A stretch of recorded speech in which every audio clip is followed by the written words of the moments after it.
Oke, halo semua. Perkenalkan gue Novia. Dan pada kesempatan kali ini, di video panjang kali ini, tolong pertama-tama abaikan ini barang-barang saya masih berantakan. Di sini juga, di sini juga. Ini saya sudah menggunakan mode sinematik biar nggak terlalu kelihatan berantakan. Semoga tidak terdistraksi. Mendingan saya majuan deh. Jadi, sesuai judulnya, pada kesempatan kali ini saya pribadi ingin memberikan opini. Apakah investasi saham itu sudah perlu dikenalkan secara detail kepada anak SD atau enggak? Jawaban singkat dari gue, simple banget. Menurut gue, ya kalau mau dikenalkan, kenalkan aja. Tapi kalau misalkan dikenalkan secara detail ya, investasi saham, tanpa mementingkan hal-hal fundamental lain atau hal-hal penting lain terkait keuangan, manajemen keuangan diri sendiri, itu bisa menjadi bumerang. Kenapa? Karena investasi saham adalah salah satu investasi yang cukup berisiko dan bahkan bisa menjadi sangat berisiko kalau misalkan kita berinvestasi dengan asal. Bahkan untuk orang dewasa, gak sedikit loh orang yang rugi besar di pasar saham dan ruginya itu menggunakan uang yang dia gunakan untuk kegiatan sehari-hari.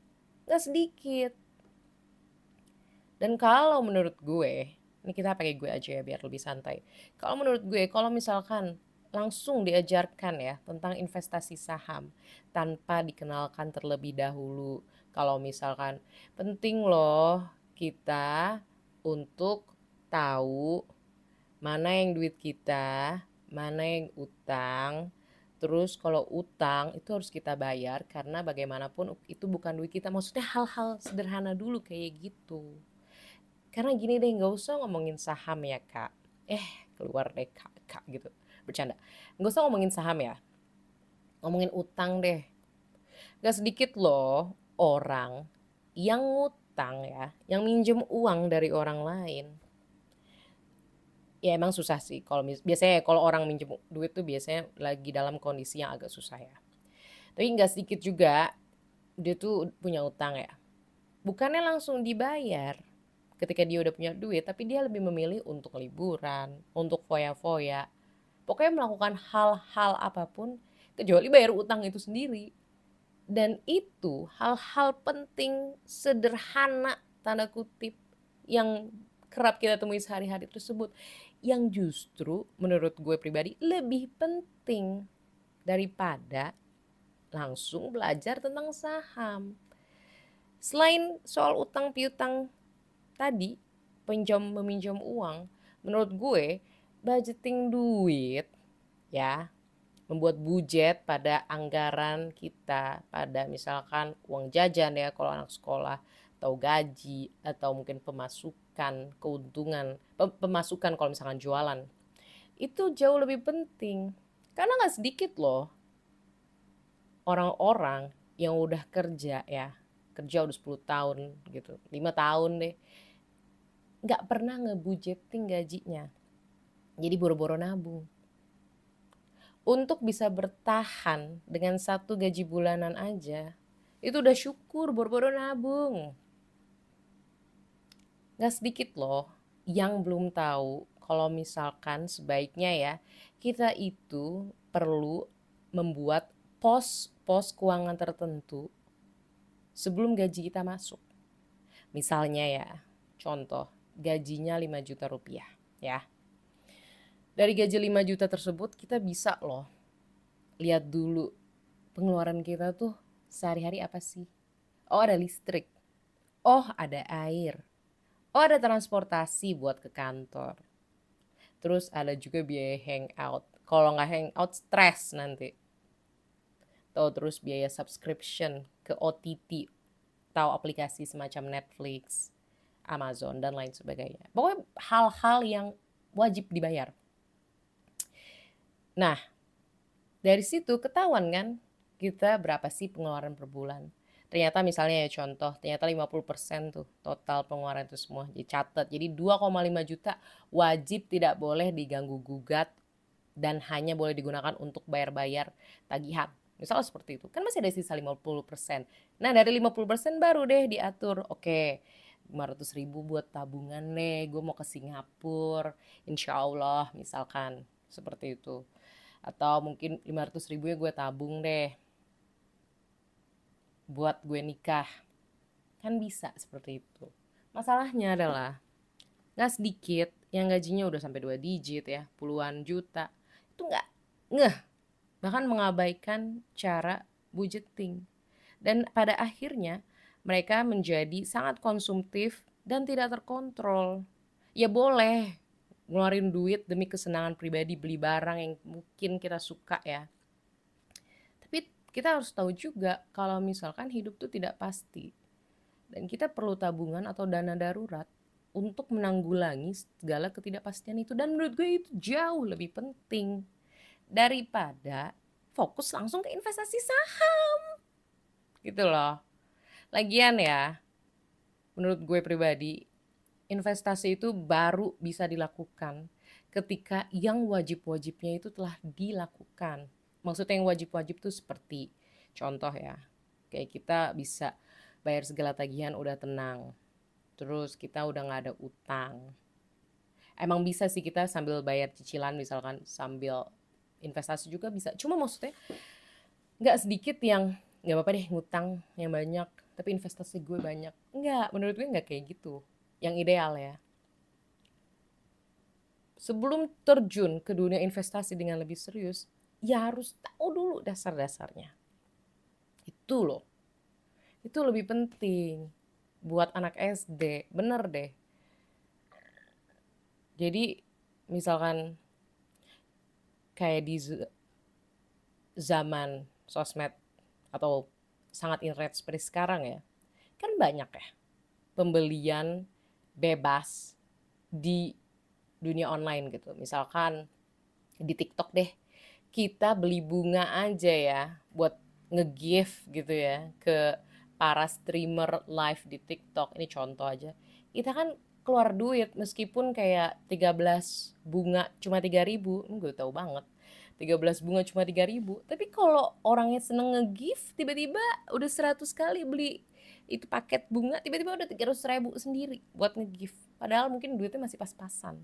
Atau malah dia masih pakai uang jajan. Apakah bijak? Menurut gue kalau udah pas-pasan terus pengeluarannya kayak gitu itu sangat tidak bijak.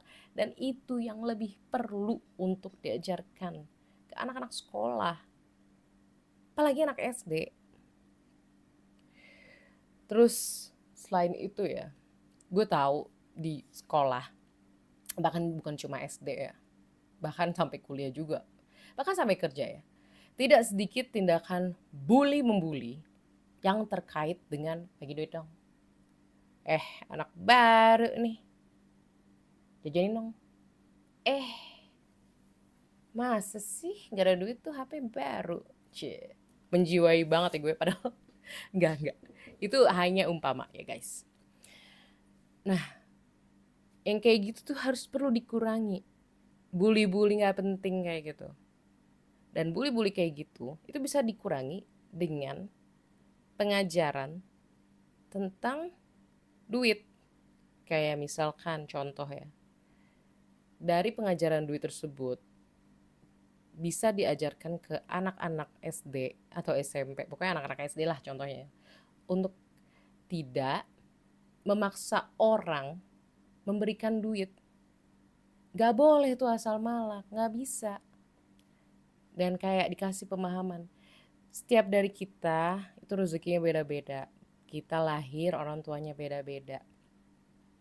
Kalau misalkan kurang uang atau apa, mungkin coba dibikin sebuah program, mungkin jadi bisa bilang ke guru misal ya gitu, jadi kayak fungsi BK, guru konselingnya tuh lebih jalan, jadi biar berkurang. Karena bisa jadi ya bully itu terjadi karena yang membuli tidak mampu beneran, jadi malak orang lain.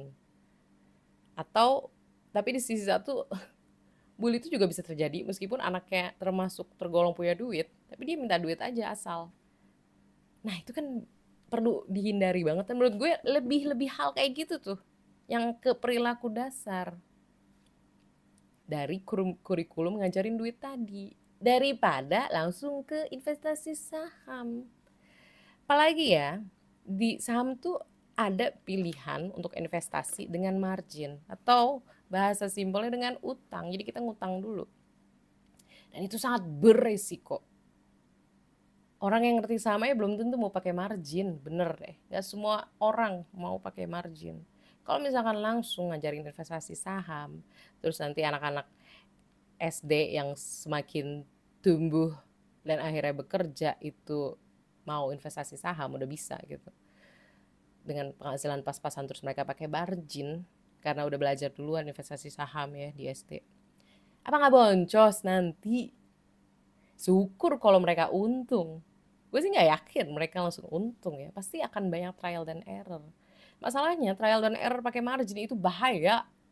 Jangan deh. Makanya gue pribadi, gue tahu maksudnya baik. Ada pengajaran investasi saham ya, mungkin biar lebih peka sama investasi.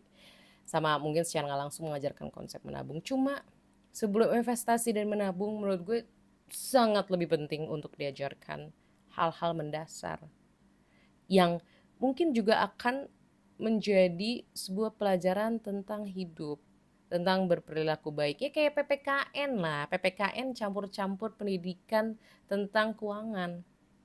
Kayak tadi kan makanya gue mention bully.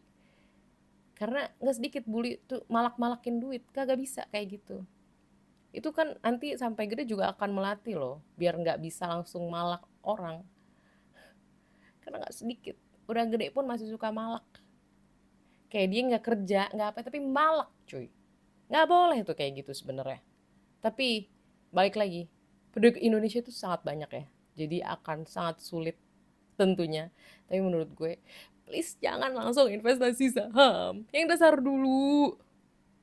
Jangan muridnya deh, mungkin gurunya dulu. Nanti dari guru pelan-pelan ke murid gitu. Ya itu menurut gue ya. Itu menurut gue pribadi. Sebagai manusia biasa, sebagai CFP, Certified Financial Planner, dan gue tahu bahasa gue simple banget. Ya karena ini YouTube gue. Jadi terserah gue mau bahasanya gimana. Cuma semoga pesan gue, bukan pesan sih, semoga apa yang gue omongin tuh bisa dipahami. Atau maaf kalau misalkan kurang jelas, tapi semoga dapatlah intisari dari video ini. Kalau ada yang setuju atau punya pendapat lain, atau enggak setuju pun, coba deh tulis di kolom komentar, gue mau denger. Biar gue juga sambil belajar, sambil diskusi gitu. Terima kasih yang udah nonton video ini sampai titik ini. Akhirnya gue post juga video panjang setelah gue ngepost video shorts dan live. BTW gue juga rutin live hampir setiap hari. Jadi kalau mau coba aja subscribe biar dapat notifikasi live. Tapi kalau enggak juga nggak apa-apa. Dan sampai jumpa di video lainnya. Dadah.